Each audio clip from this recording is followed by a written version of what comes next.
Good afternoon, everyone. Collecting America's Pastime here. Hope you guys are having a great day. Real quick video, the class video, class of 1942.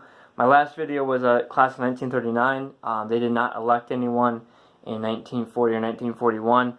I have no idea why. I haven't dug that deep into it, but the few articles I've written or seen haven't dove into why they didn't do anything in 1940, 1941.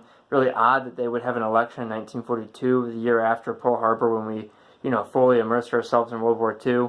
But they did, and the person they elected was Rogers Hornsby.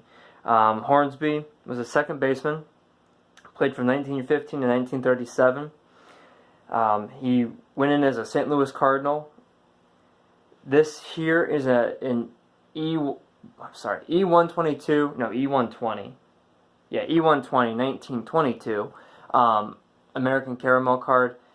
I showcased this in a video a while back. Really cool card, really great price. It has its flaws, I believe it's trimmed. I believe it's miscut. Don't believe it's trimmed, but it does have a little bit of paper loss at the top and towards the bottom. But regardless, for the price and condition, and it being Rogers Hornsby, will not complain.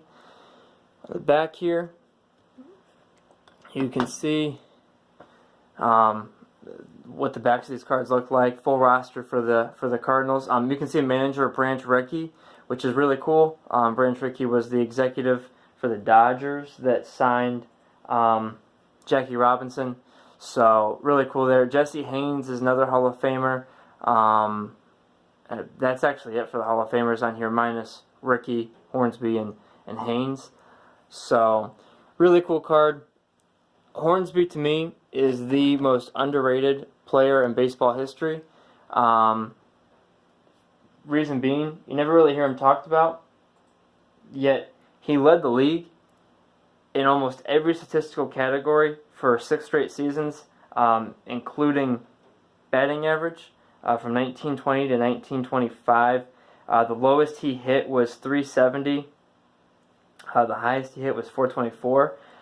During that stretch, he only won one MVP, 1925, yet he won a second one in 1929, but didn't have, as impressive as numbers as some of those runs in the early 20s. So really, really phenomenal player. He's a lifetime 380 or 358 hitter. He only amassed, 2,900 or 2,800. 2,930 hits. 2,930 hits. Which, for a guy that had as consistent of offensive numbers, average-wise and stuff like that, you would think he would have hit 3,000. But especially in 23 years. However, the final few years of his career, he only played in a handful of games. He transitioned to be more of a manager towards the later part of his career. 1930, the year he won the MVP, or 1929, the year he won the MVP was really his last real season as a player. So when I was actually focusing on getting a card, a buddy of mine, Aaron, reached out and said, hey, you might want to focus on some of the early 20s cards, or some of his 20s cards instead of the 33 Gowdy, because he was more of a manager then, not as much a player. So I appreciate the tip there, and that's why I got this one. So yeah, Rogers Hornsby, class of 1942, the lone member of 1942. The next class is actually 1944. They didn't have one in 43, which makes sense. Again, kind of odd that they had one in 44 still, but when I get to that video, you'll know why. It was actually to honor the person that was inducted. But yeah, 1942 Baseball Hall of Fame class, Rogers Hornsby. So looking forward to another video here soon, and hope you guys are enjoying collecting. Have a good one.